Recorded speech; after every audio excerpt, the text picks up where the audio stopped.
Hi guys, Jimmy here, welcome back to my channel. So I was tagged in from Mark over at Bushman Blue for 6 underrated movies in your collection. Here are my 6 and I'm going to take you through these.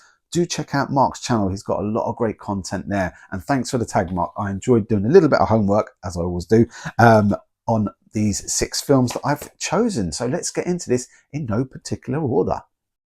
Okay, so first up, we've got Charlie Sheen and Emilio Estevez, brothers in real life, and they're in the film Men at Work.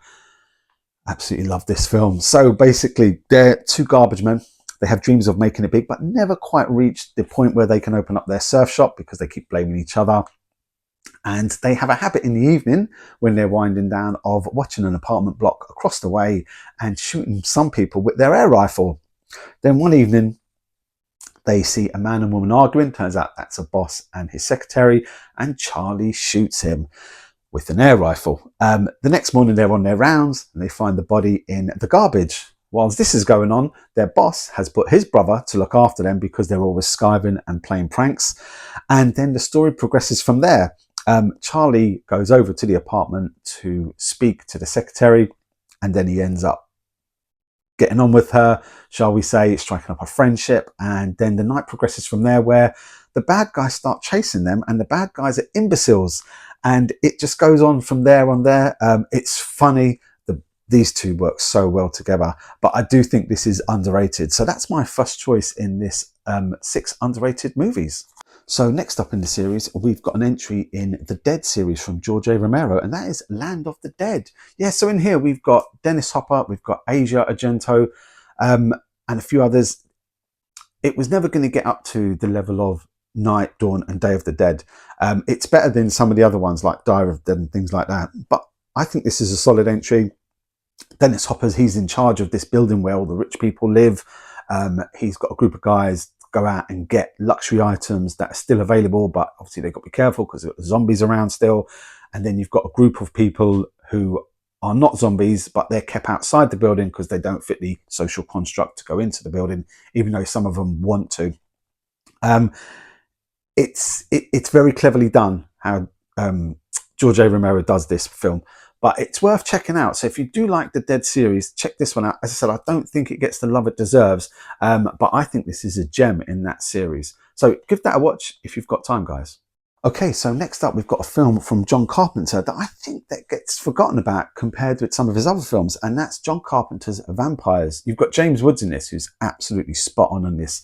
He heads a group of vampire hunters, and they're going around trying to find the head vampire with the help of a priest and so forth.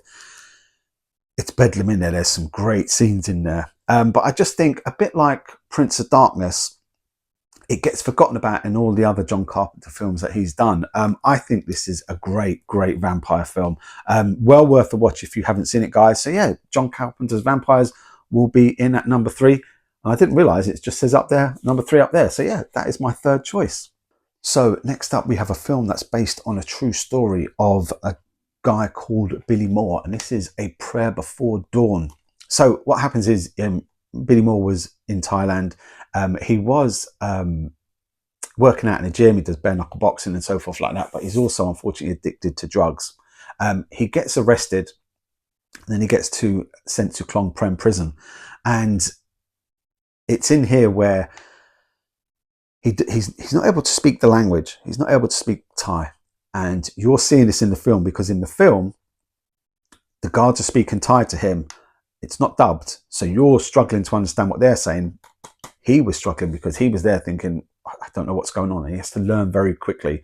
Whilst he's in prison, he starts to learn Muay Thai, Thai boxing, and that helps him out. Now, it's based on a true story. As I said earlier on, he actually makes an appearance, the real Billy Moore makes an appearance at the end of the film, which is such a powerful moment. When I first saw this, I was like, wow, that is unbelievable.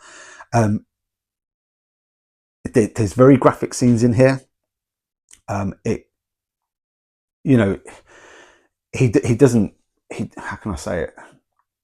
He knows what he's done was wrong. Since he's come out of prison, he's been through a lot himself personally, and he's overcome a lot of things since he's come out of prison. And it's a hard-hitting film, but it's how they do it in the beginning where he doesn't understand what they're saying, and nor do you, because they're saying it in Thai, and you just think, you know, are they not going to speak English to him? No, they're not, because he's in a Thai prison. Why would they be speaking English to him in a Thai prison?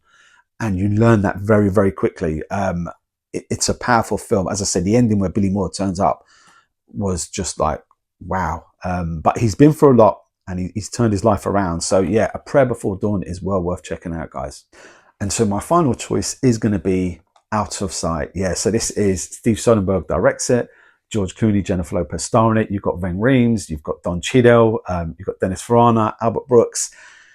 This film is so 90s. It really is. But the chemistry between George and Jennifer Lopez is unbelievable. For me, this is one of Jennifer Lopez's strongest acting roles. I think she's brilliant in it. Basically, George Clooney, he's a serial bank robber. He gets sent to jail. Ving Rhames is trying to break him out.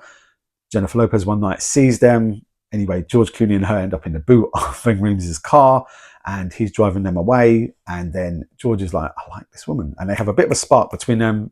Jennifer Lopez is like, no, there is nothing there. He's like, I'm sure there is.